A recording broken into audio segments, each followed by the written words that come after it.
কিন্তু মুসলিম উম্মার বিভক্তি, পাশ্চাত্যের তোষণনীতি, জ্ঞান বিজ্ঞানের পশ্চাৎপদতা, অসমসামরিক শক্তি, মুসলিম রাষ্ট্রপ্রধানদের চিন্তা চেতনায় ধর্মনিরপেক্ষতার প্রভাব প্রভৃতি কারণে মুসলিম বিশ্ব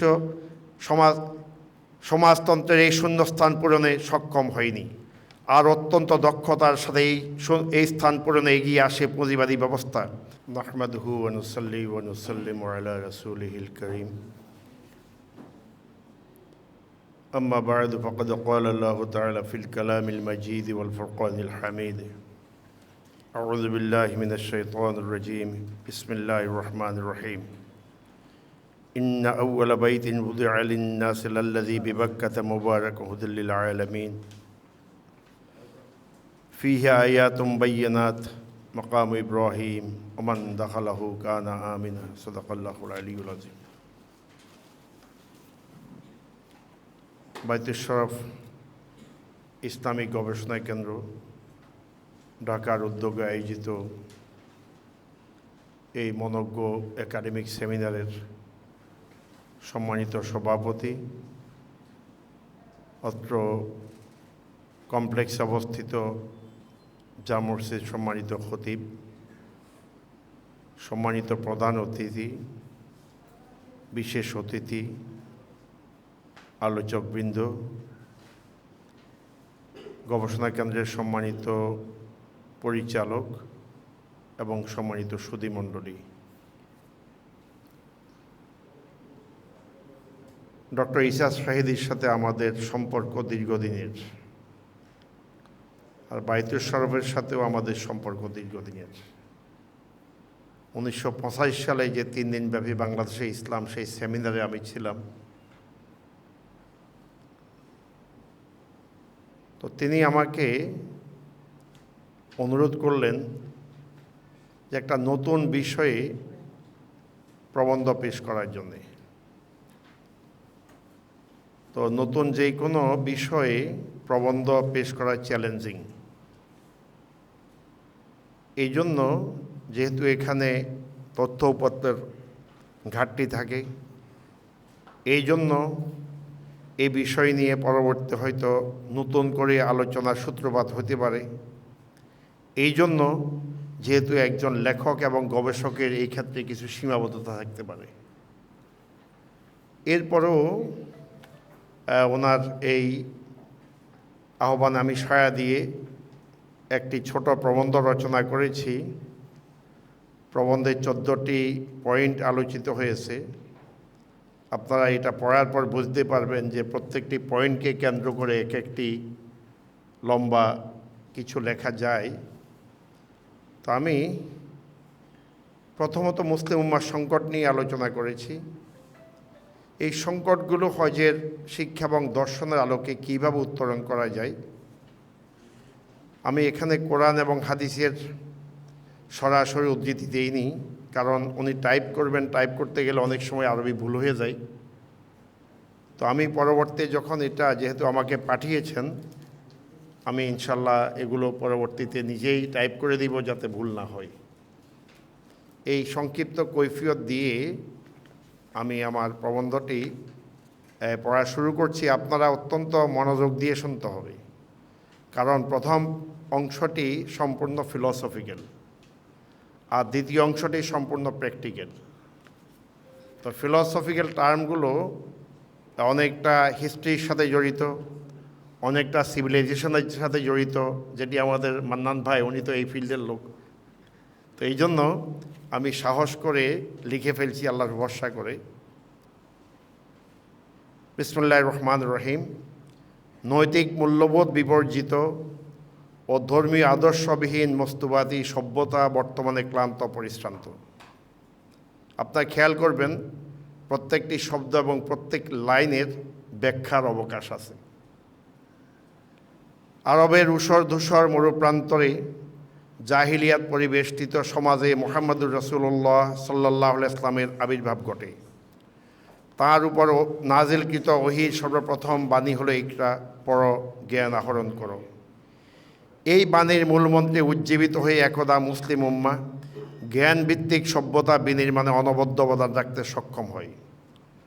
রাসূল সাল্লাল্লাহু আলাইহি ওয়াসাল্লামের পরবর্তী খোলাফায়ে রাশিদুনের যুগ এবং উমাইয়া ও আব্বাসী খিলাফতের মাঝামাঝি পর্যন্ত ইসলামী সভ্যতা বিশ্বব্যাপী একচ্ছত্র আধিপত্য বিস্তারে সক্ষম হয়, কিন্তু নানাবিধ কারণে এই সভ্যতা ক্রমে তার অতীত ঐতিহ্য হারিয়ে ফেলে। আমি কারণগুলো উল্লেখ করিনি, কারণ লম্বা হয়ে যাবে মনে করি। একাদশ শতাব্দী হতে ত্রয়োদশ শতাব্দী পর্যন্ত মুসলমানদের পশ্চাদে পদতার সুযোগে ইউরোপীয় সভ্যতা বিকাশ লাভ করতে থাকে। চতুর্দশ শতাব্দীর মাঝামাঝি পর্যন্ত মুসলিম সভ্যতার বিপর্যয়ের সুযোগে জ্ঞান বিজ্ঞান ও সভ্যতা সংস্কৃতির পুরো নিয়ন্ত্রণ চলে যায় ইউরোপীয়দের হাতে। ফলে মুসলিম সভ্যতা চালকের আসন থেকে পিছনের আসনে চলে যায়। স্পেনে মুসলিম শাসনের বিপর্যয়ের পর মুসলিম সভ্যতা অতীত ইতিহাসে পরিণত হয়। এই সময়ে মুসলমানগণ সামগ্রিকভাবে বিশ্ব সভ্যতা এবং বিশ্বের আর্থসামাজিক প্রেক্ষাপটে উল্লেখযোগ্য অবদান রাখতে সক্ষম হননি। এমনকি মধ্যযুগে যখন খ্রিস্টান চার্চের তত্ত্বাবধানে ধর্মযাজকগণ রাষ্ট্রীয় স্বেচ্ছাতন্ত্রের মাধ্যমে মানবতা বিরোধী কর্মকাণ্ডে জড়িয়ে পড়ে, তখনও ইসলামী সভ্যতা মানবতাকে রক্ষা করার এই সুযোগের সদ্ব্যবহার করতে সক্ষম হয়নি, যার ফলশ্রুতিতে যাজকতন্ত্রের প্রতিক্রিয়া হিসাবে সৃষ্টি হয় উদার নৈতিকতাবাদ। ক্রমে তা থেকে গড়ে ওঠে সেকুলারিজম, ন্যাশনালিজম ইত্যাদি বহুবিধ মতবাদ। উদারনৈতিক মতবাদ এবং এর বিভিন্ন শাখা প্রশাখা মূলত মানবিক মূল্যবোধের পরিপন্থী, নীতি নৈতিকতা বিবর্জিত বস্তুবাদী মতবাদ। এই মতবাদ পুঁজিবাদী অর্থব্যবস্থার প্রবক্তা। এই অর্থব্যবস্থা আর্থসামাজিক উন্নয়নে ফলপ্রসূ অবদান রাখতে সক্ষম হয়েছে বলে ইতিহাস প্রমাণ করে না, বরং এটি মানুষকে স্বার্থপর যন্ত্রমানবে পরিণত করে, আর তা শোষণ, নিপীড়ন, স্বেচ্ছাচারিতা প্রভৃতির মাধ্যমে সামাজিক সাম্য, ভ্রাতৃত্ব ও স্থিতিশীলতা বিনষ্ট করে। ফলে এর প্রতিক্রিয়ায় সৃষ্টি হয় সমাজতন্ত্র এবং সাম্যবাদী মতবাদ। এই ব্যবস্থায় নির্দিষ্ট সংখ্যক মানুষের হাতে ক্ষমতা কুক্ষিগত থাকার কারণে রাষ্ট্রের বিশাল সংখ্যক জনগোষ্ঠী তাদের শ্রম, মেধা এবং যোগ্যতার যথাযথ স্বীকৃতি লাভ হতে বঞ্চিত হয়, যার ফলশ্রুতিতে অর্ধ শতাব্দী কাল অতিক্রম করার পূর্বেই এই মতবাদ ব্যর্থতায় পর্যবসিত হয়। সমাজতন্ত্রের পতনের পর ইসলামী আদর্শবাদ এই শূন্যস্থান পূরণে এগিয়ে আসবে, এটাই ছিল সময়ের দাবি। কিন্তু মুসলিম উম্মার বিভক্তি, পাশ্চাত্যের তোষণনীতি, জ্ঞান বিজ্ঞানের পশ্চাৎপদতা, অসমসামরিক শক্তি, মুসলিম রাষ্ট্রপ্রধানদের চিন্তা চেতনায় ধর্মনিরপেক্ষতার প্রভাব প্রভৃতি কারণে মুসলিম বিশ্ব সমাজতন্ত্রের এই শূন্যস্থান পূরণে সক্ষম হয়নি। আর অত্যন্ত দক্ষতার সাথে এই স্থান পূরণে এগিয়ে আসে পুঁজিবাদী ব্যবস্থা। সুতরাং বর্তমান বিশ্বে পুঁজিবাদী ব্যবস্থা অত্যন্ত শক্তিশালী এবং অপ্রতিদ্বন্দ্বী। বর্তমানে মুসলিম বিশ্বের সবচেয়ে বড় সংকট হলো আত্মপরিচয়ের সংকট। খিলাফতের জিম্মাদারি সম্পর্কে তাদের চরম উদাসীনতা। অধিকাংশ মুসলিম রাষ্ট্র পাশ্চাত্যের কলোনি থাকার কারণে মুসলিম মানুষে পাশ্চাত্যের প্রভাব বিদ্যমান, আর এই প্রভাব হতে মুক্ত হওয়ার লক্ষ্যে শিক্ষা কাঠামো এবং বই পুস্তক প্রণয়নেও তারা সক্ষম হয়নি। ফলে উম্মার চেতনা বঞ্চিত মুসলিম বিশ্ব আজ শতদা বিভক্ত। এমতাবস্থায় স্বতন্ত্র বৈশিষ্ট্যমণ্ডিত মুসলিম উম্মা গঠন সময়ের অপরিহার্য দাবি। পবিত্র হজের শিক্ষা ও দর্শনের আলোকে মুসলিম উম্মার বর্তমান সংকট উত্তরণের দিক নির্দেশনা অত্যন্ত গুরুত্বপূর্ণ ভূমিকা পালন করতে পারে বলে আমরা মনে করি। হজ মুসলিম উম্মার উপর প্রবর্তিত সর্বশেষ ফরজ ইবাদত। যেই ফরজগুলো আল্লাহ তাআলা দিয়েছেন, সর্বশেষ ফরজ হলো হজ।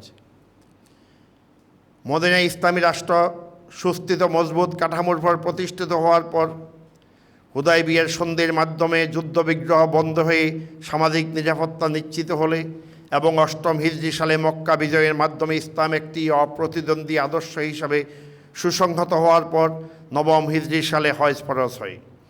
কিন্তু তখনও পর্যন্ত বাইতুল্লাহ চত্বর মুসলিমদের জন্য নিষিদ্ধ ঘোষিত না হওয়ার ফলে রাসূলুল্লাহ সাল্লাল্লাহু আলাইহি ওয়াসাল্লাম এই বছর পবিত্র হজ সম্পাদন করেননি বলে বাহ্যত প্রতীয়মান হয়।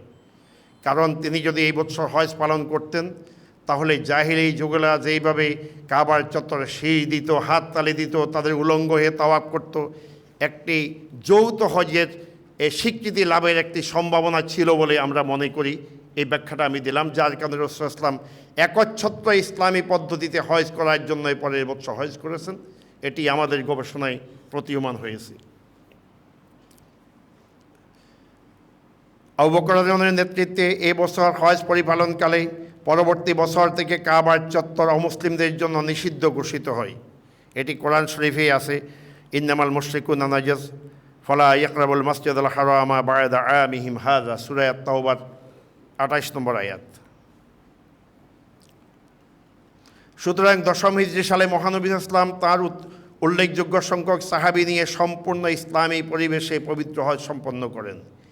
এই হজে মুসলিম মিল্লাতের জন্য কোনো ধরনের রাজনৈতিক প্রতিবন্ধকতা, সামাজিক নিরাপত্তার কোনো ঘাটতি ছিল না।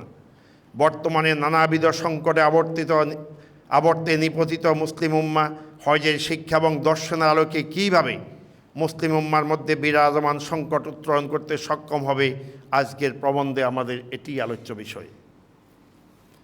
আমি 14টি পয়েন্ট আলোচনা করেছি। এই পয়েন্টগুলো হয়তো আমি ব্যাখ্যা করব না, যেহেতু এখানে সবাই হাইলি কোয়ালিফাইড পারসন। বর্তমানে মুসলিম উম্মার সবচেয়ে বড় সংকট হলো আত্মপরিচয়ের সংকট। পবিত্র হজের চেতনা হলো তাওহীদি চেতনা, যা আবহমান কাল ধরে তাদেরকে নবী রাসূলগণের আদর্শিক চেতনার সাথে সম্পৃক্ত করে। মুসলিম মিল্লাতের আদি পিতা ইব্রাহিম আলাইহিস সালাম আমাদেরকে মুসলিম উম্মার অবিচ্ছেদ্য অংশ হিসাবে ঘোষণা করেছেন। তিনি বলেছেন, মিল্লাত আবিকুম ইব্রাহিম হুয়া সাম্মাকুমুল মুসলিমিন। এই ছাড়াও রাসূলুল্লাহ সাল্লাল্লাহু আলাইহি ওয়াসাল্লাম এবং তাঁর পূর্ববর্তী সকল নবী রাসূল আরাফাতের ময়দানে যে দোয়া করেছিলেন, রাসূল সাল্লাল্লাহু আলাইহি ওয়াসাল্লাম একে শ্রেষ্ঠ দোয়া হিসাবে বর্ণনা করেছেন। তিরমিজি শরীফের হাদিস, ইন্না নবী ক্বালা খায়রুদ দুআয়ে দুআ ইয়াউম আরাফা ওয়া খায়রু মা কুলতু আনা ওয়ান নাবিয়্যুনা মিন ক্বাবলি।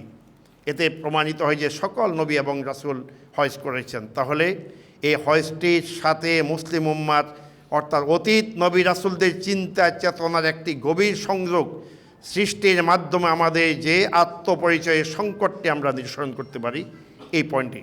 এতে প্রমাণিত হয় যে রাসূল সাল্লাল্লাহু আলাইহি ওয়াসাল্লাম এবং তার পূর্বের নবী রাসূলগণ আরাফাতের ময়দানে উপস্থিত হয়েছিলেন।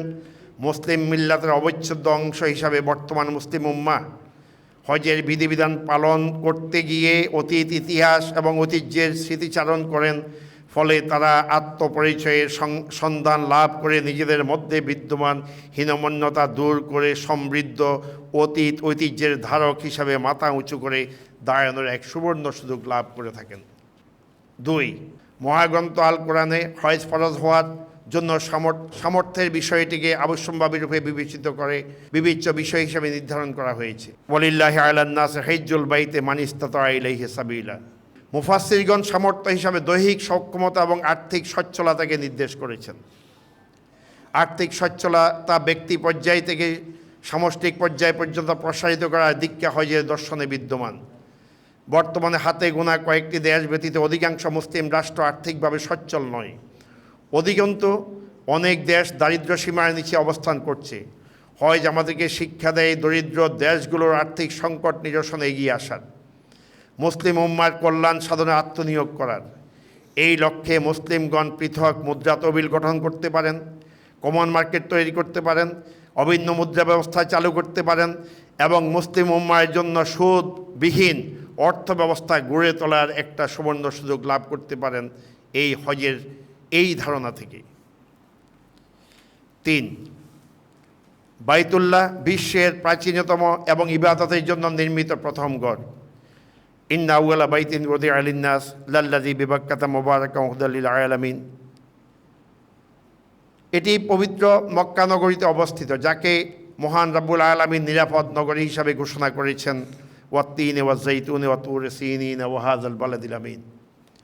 কাবা গৃহে প্রবেশকারীদের নিরাপত্তার গ্যারান্টি প্রদান করা হয়েছে। ওমান দাখালাহু কানা আমিনা। বর্তমান মুসলিম উম্মার একটি উল্লেখযোগ্য অংশ চরম নিরাপত্তাহীনতায় ভুগছেন। এমত অবস্থায় পবিত্র মক্কা নগরী নেই প্রতিটি জনপদকে শান্তি এবং নিরাপত্তার নগরীতে পরিণত করা বর্তমানে সময়ের দাবি এবং হজের এই কাবা ঘর যে নিরাপত্তার একটি কেন্দ্রস্থল, সেখান থেকে আমরা আইডিয়াটা মুসলিম উম্মার জন্য নিতে পারি। 4, মহান আল্লাহ, ফেরেশতা, আসমানি কিতাব এবং নবী রাসূলগণের উপরে বিশ্বাস স্থাপন ঈমানের অনুষঙ্গ, ঈমানের অন্যতম অনুষঙ্গ। আমরা বলি আমানতু বিল্লাহি ওয়া মালাইকাতিহি ওয়া কুতুবিহি ওয়া রুসুলিহি ওয়াল ইয়াউমিল আখির। এর অনেকগুলো মানব গোচরের বাইরে হওয়ার কারণে একে ঈমান বিল গায়ব বলা হয়, আল্লাযীনা ইউমিনুনা বিল গায়ব, যেটা চোখে দেখা যায় না।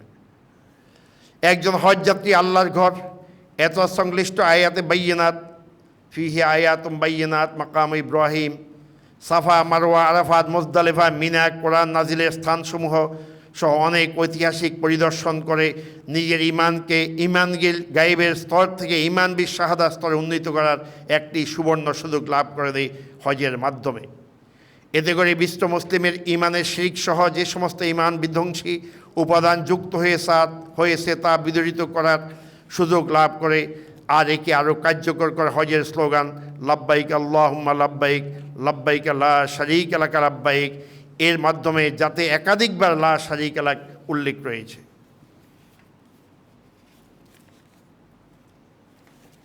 5, হজ এমন একটি ইবাদত যা পালন করার জন্য বিশ্বের প্রতিটি প্রান্তর থেকে আল্লাহ প্রেমী মানুষ একই সময়ে একই পোশাক পরিধান করে একই স্লোগান উচ্চারণ করতে করতে একই লক্ষ্যপানে ছুটতে থাকে।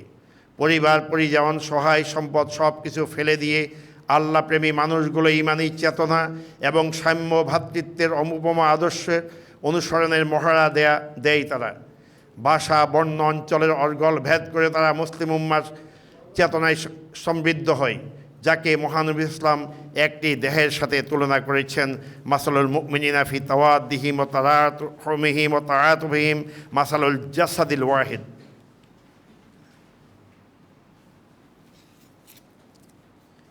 এই ঐক্য, সংহতি এবং ভ্রাতৃত্বের বন্ধনকে টেকসই কাঠামোতে রূপদান করতে পারলে শতদা বিভক্ত মুসলিম উম্মাহ একটি মহীরুহে পরিণত হতে পারে।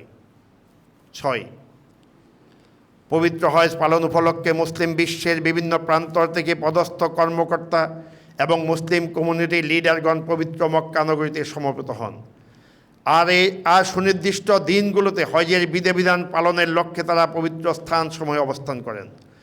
মুসলিম রাষ্ট্রসংঘের পৃষ্ঠপোষকতায়, আমি আগেই বলেছি, এর মাধ্যমে একটা মুসলিম রাষ্ট্রসংঘ কমন মার্কেট ইকোনমি সব করতে পারে। সেই রাষ্ট্রের সঙ্গের পৃষ্ঠপোষকতায় এই সময়ে মুসলিম উম্মার সংকট বিষয়ে মহাসম্মেলনের আয়োজন করা যেতে পারে। এতে কোনো মুসলিম রাষ্ট্রের কোনো ধরনের আর্থিক সংশ্লেষ থাকবে না, কারণ তারা রাষ্ট্রীয় প্রতিনিধি হিসেবে এমনিতেই হজ করতে যান, এই জন্য আলাদা কোনো ধরনের ব্যয় বহন করতে হবে না। অথচ মুসলিম উম্মার আগামী দিনে চলার পথের ঐক্যবদ্ধ নির্দেশনা ও পরিকল্পনা প্রণয়ন সহজতর হবে। আর এর মাধ্যমে প্রতিটি দেশ আন্তঃসহযোগিতার এক অপূর্ণ সুযোগ লাভ করতে সক্ষম হবে। 7, প্রতিটি দেশ আন্তঃসহযোগিতা, মুসলিম উম্মাহ বর্তমানে তথ্য সন্ত্রাসের শিকার, আর এটি আধুনিক মারণাস্ত্রের চাইতেও ভয়াবহ বলে আমরা মনে করি। হজ ইসলামের সুমহান বাণী বিশ্বব্যাপী প্রচারের এক অন্যতম মাধ্যম। আরাফাতের খুতবা ইলেকট্রনিক এবং প্রিন্ট মিডিয়ায় প্রচারের উদ্যোগ গ্রহণ করা হয়। এইভাবে ইসলামের প্রচার এবং প্রসারের জন্য আর ইসলাম সম্পর্কে পাশ্চাত্যের অপপ্রচার এবং ভুল তথ্য উপস্থাপন বন্ধের জন্য মুসলিম উম্মাহ বিশ্বের প্রতিনিধিত্বশীল ভাষায় বিভিন্ন লিডিং যে সমস্ত ল্যাঙ্গুয়েজগুলো আছে সেই ভাষাতে শক্তিশালী মিডিয়া প্রতিষ্ঠা করতে পারে। এটি হজের একটি শিক্ষা বলে আমি মনে করি। 8, মহাগ্রন্থ আল কোরআন নাজিল হয়েছে মক্কা এবং মদিনায়। হজ উপলক্ষে আগত হাজী সাহেবগণ সাধারণত হজের দিনগুলো ব্যতীত কিছুদিন এই দুই নগরীতে অবস্থান করে থাকেন। বর্তমানে অধিকাংশ মুসলিম দেশে কোরআন বিবর্জিত রাষ্ট্রীয় কানুন প্রচলিত রয়েছে, অথচ মহাগ্রন্থ আল কোরআন একখানি অবিকৃত গ্রন্থ হিসাবে আমাদের নিকট বিদ্যমান।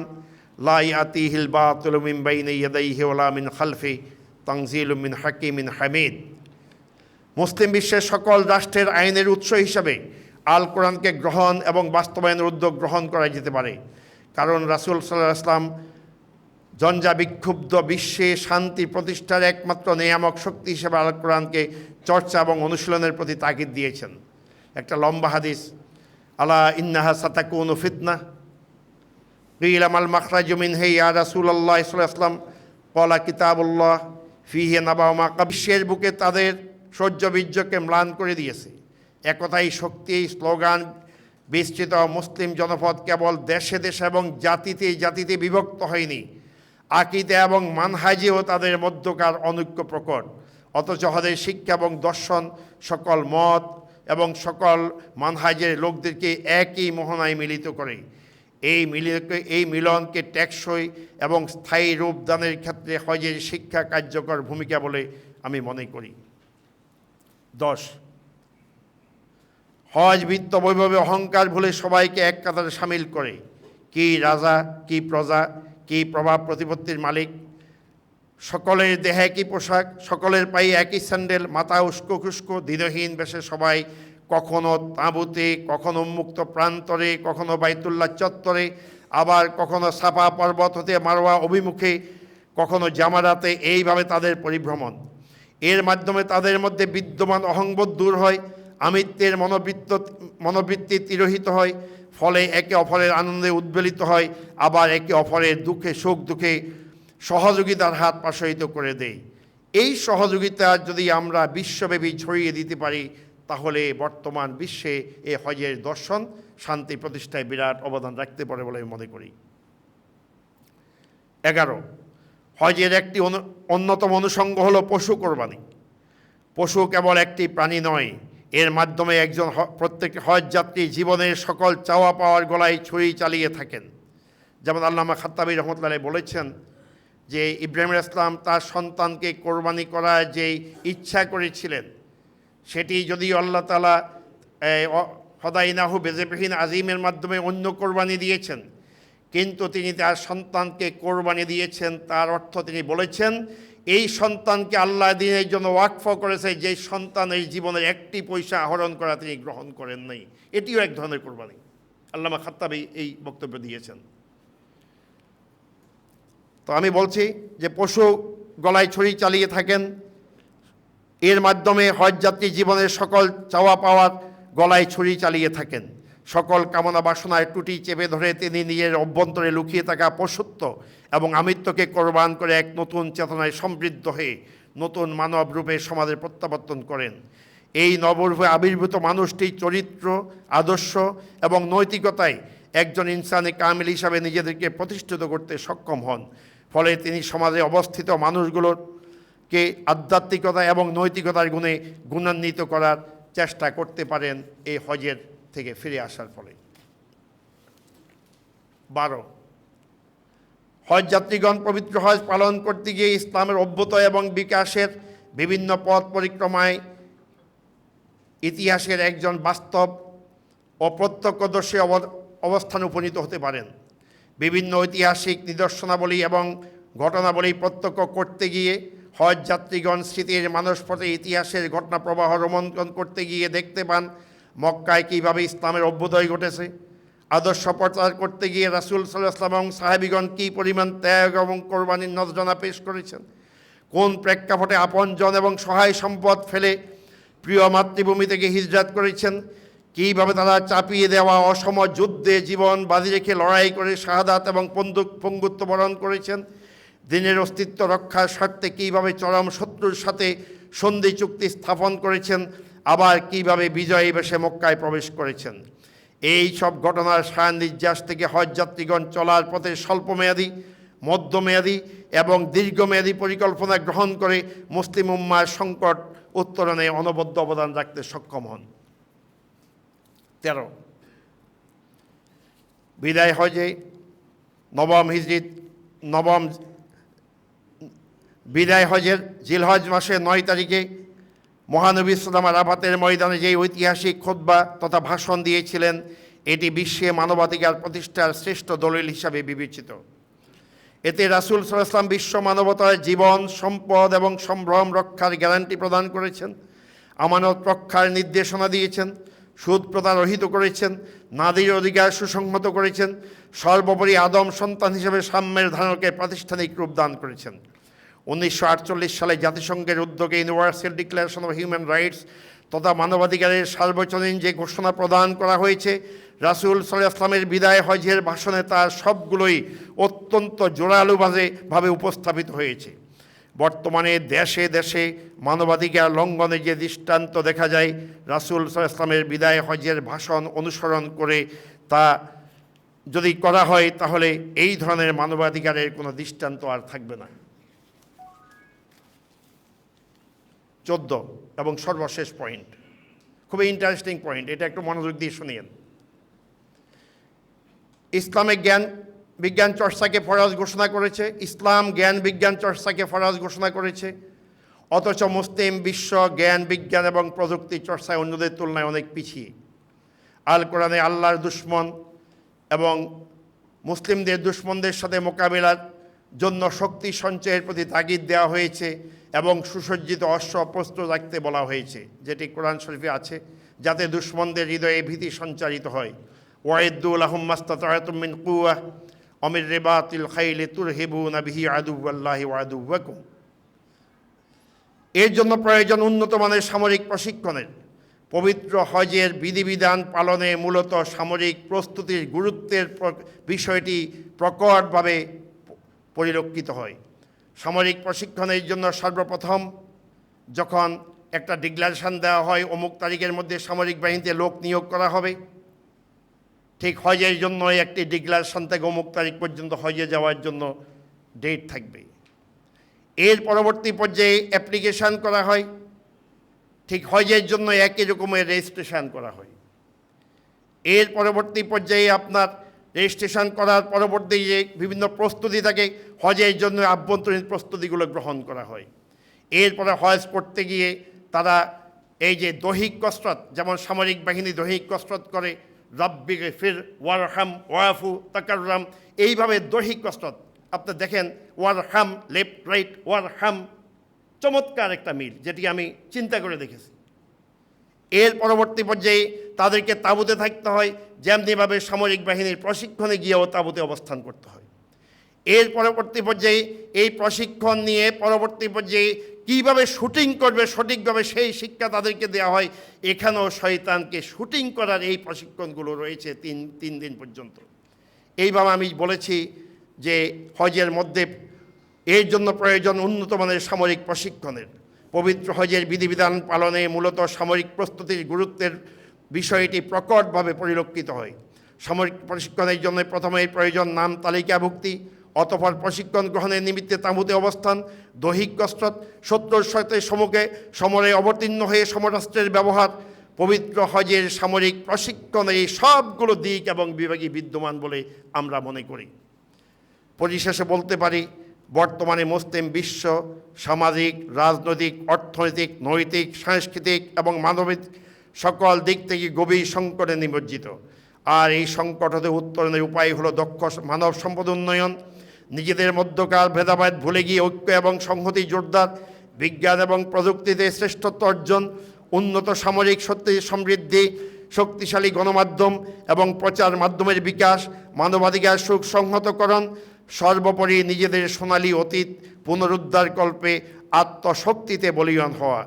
আর পবিত্র হজের শিক্ষা এবং দর্শনের এ সবগুলোই অনুষঙ্গই বিদ্যমান।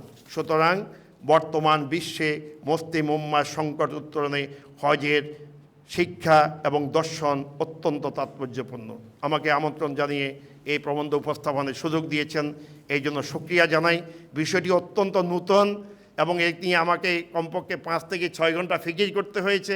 আমি কোনো প্রবন্ধে এত ফিকির করি না। আপনারা লক্ষ্য করেছেন সবগুলো নতুন পয়েন্ট, কোনো বই পুস্তকে এগুলো আলোচনা হয় নাই। তো আমি আমাদের পরিচালক মহোদয়কে ধন্যবাদ জানাই, ডক্টর ইসা শাহিদি, আমাকে নতুন একটা বিষয় লেখার সুযোগ করে দেওয়ার জন্য।